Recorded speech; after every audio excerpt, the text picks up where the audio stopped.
Hello, my name is Jake Koenigsberg from the JCC Teen Department, and today we're going to be talking about joining and starting a Zoom meeting.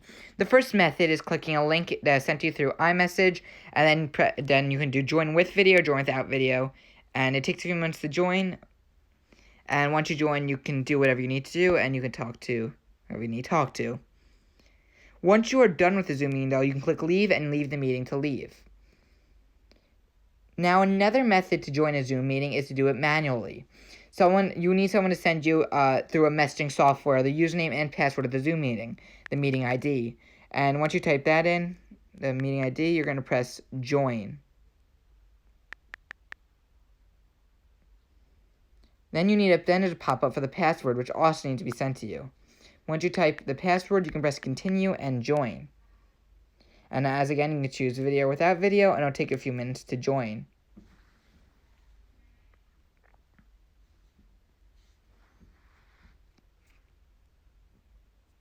And then you can leave the meeting when you're done. Another method joins through email. You click the email, and you could press the person you want, and you get a link where you can join. And you can do with or without video, like always, and you will connect. To start a meeting, you click New Meeting and Start a Meeting. The face cam should be automatic, but you have to press Call using internet audio to be heard. You can use the username and password on top to tell anyone to manually join. But there's also many inviting methods. The first one is to send an email, where you can send it to who you want to join, and they'll get a link where they can click, and they'll automatically join the Zoom meeting. The second one is to send through iMessage, where you can send it to who you want to be sent to, and they get a link to join.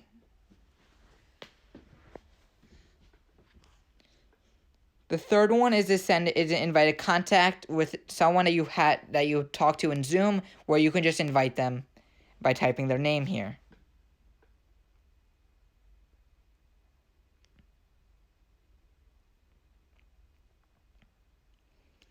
The fourth and last method is to copy the URL. Copy the link and paste it in any messaging service.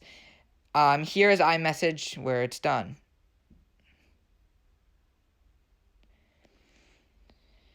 Now, when anyone wants to join, you can click Admit and get them in the meeting.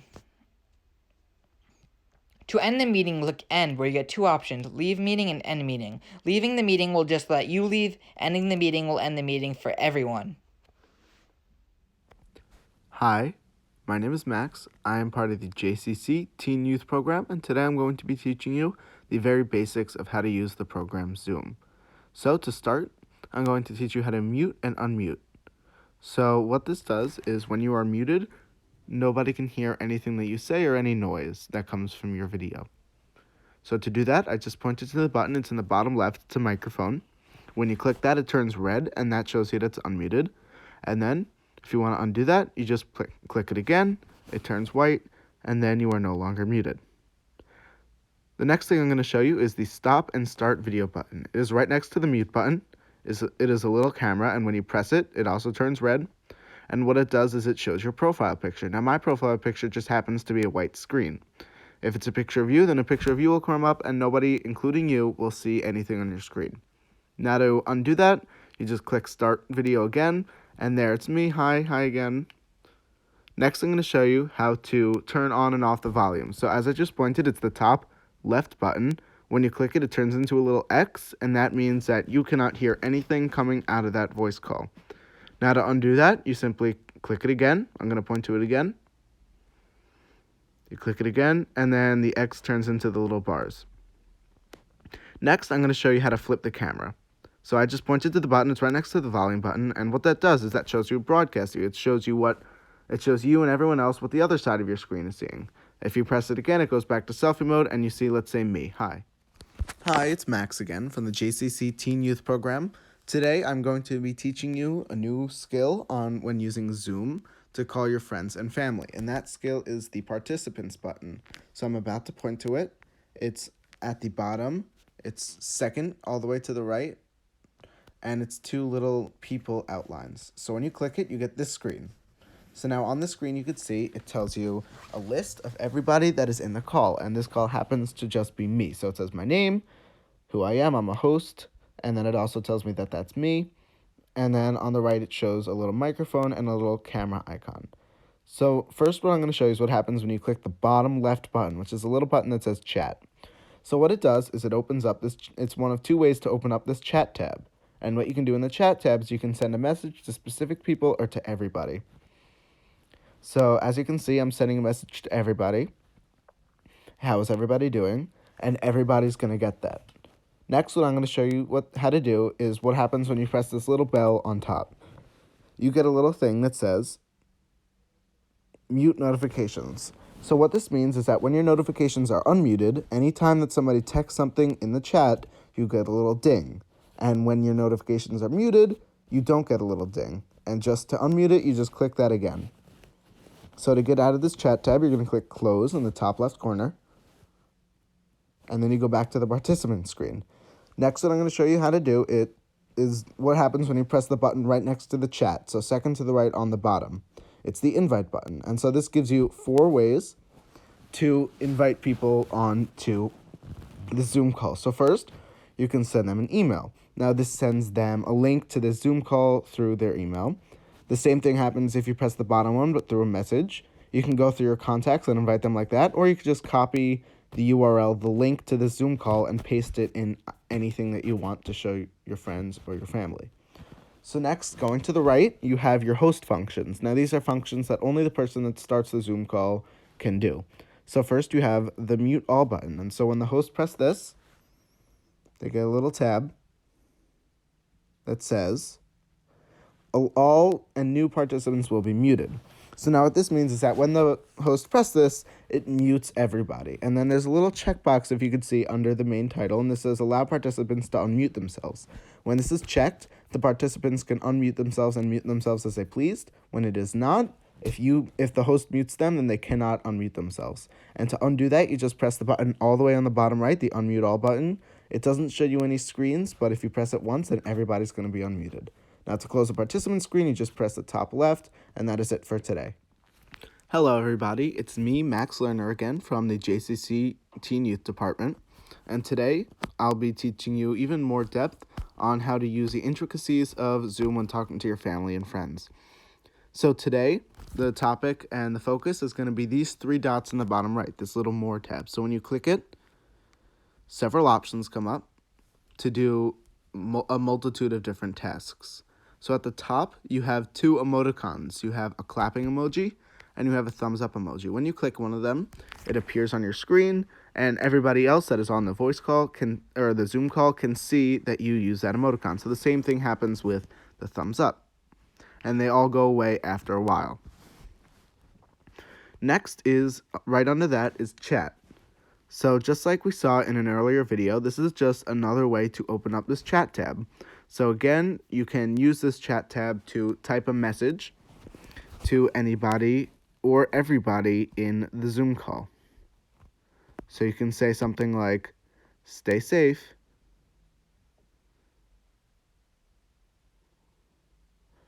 And that little bell in the top right corner, I went over in the video before this. So hi again. The next thing I'm going to show you is still under the More tab. Right under chat, you have meeting settings.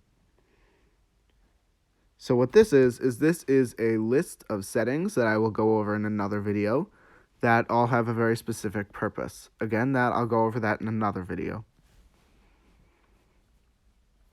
Under meeting settings, you have the minimize meeting button. So when you click that, this happens. So it puts your meeting in the top right corner, and it lets you open the Zoom app. So this is all in the app of Zoom. So you can do things like manage your Zoom, you can schedule meetings, and to go back into your Zoom call, you just click yourself in the top right corner. So now under minimize meeting, you have virtual background.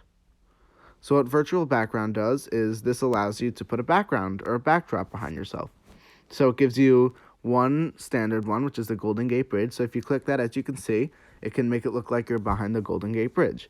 And then if you click the little plus sign on the circle next to the Golden Gate Bridge, it opens your photos that you have saved to make as your background. And then if you want to get rid of them, you just press none all the way on the left. And to leave, you just press close in the bottom right corner like I pointed. So now we're back in the main screen. We're going to open the More tab again. And right under virtual background, you have disconnect audio. So what this does, if you want to change your audio or reload or recalibrate the system, you just press that. And so when that happens, you can't hear anyone and no one can hear you. If you want to get back on, you just click join audio in the top and the bottom left and click join with internet audio, and then you're back. And then to get out of the More tab, there's a cancel button at the bottom. Now the last thing I'm going to show you is how to end or leave the meeting. Press end in the top right. If you're the host, you can end the meeting for everyone. If you're just a participant, then you could press leave the meeting and you're gone. Thank you. Hi, it's Max, and today I'm going to be teaching you the last major skill that you need to know for using Zoom to call and FaceTime with your family and your friends. And so to get to this, you want to click the More tab, which is the 3 dots in the bottom right corner. There, I pointed to it. And when you open it, you want to press Meeting Settings, which is 2 below the emoji and 1 below chat. And when you click this, it opens a whole long list of different meeting settings. Now you have host controls and you have general. Host controls, these top bunch, are only available to the host, the person that starts the meeting. So the first one is meeting topic. And so when you click meeting topic, you go to a little screen. I'll click it now. And now you can change the meeting topic. So let's say I want to change the topic to stay safe and connected. I'd type it in, stay safe and connected, and then everybody would see that the topic of this meeting is stay safe and connected. Now, going one down, you have lock meeting. When this is on, when the button is checked, that means that nobody new can join the meeting. Next is mute on entry. When this button is checked, anybody who joins the meeting is automatically muted and they cannot talk. Then you have play chime for enter or exit. When this is checked, anytime that somebody leaves or enters the room, there's a little chime or a little ding that plays.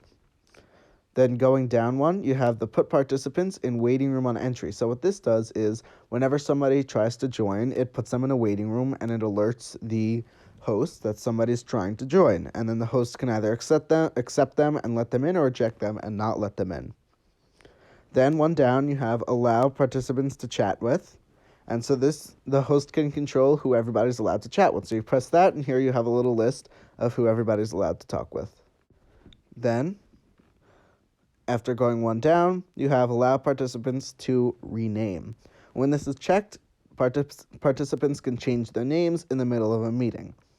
Going one down, you have allow participants to share. And what this does is it allows participants to screen share, which I might go into in a later video. Next, you have general. Now, these are controls that everybody has, no matter if you're the host or not. So first, you have always show meeting controls. Now, what this does is that it constantly shows you all the buttons like mute, like volume, like flip screen, and I always have this checked. It makes life a lot easier if that one's checked on. Then you have touch up my appearance, which doesn't really do anything on phones, iPads, and computers. Closed captioning, which also doesn't do anything on phones, iPads, and computers.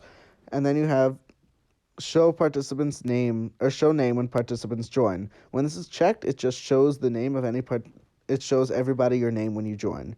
Then you have show my connected time at the very bottom. All that does is it shows you how long you've been on. Bye.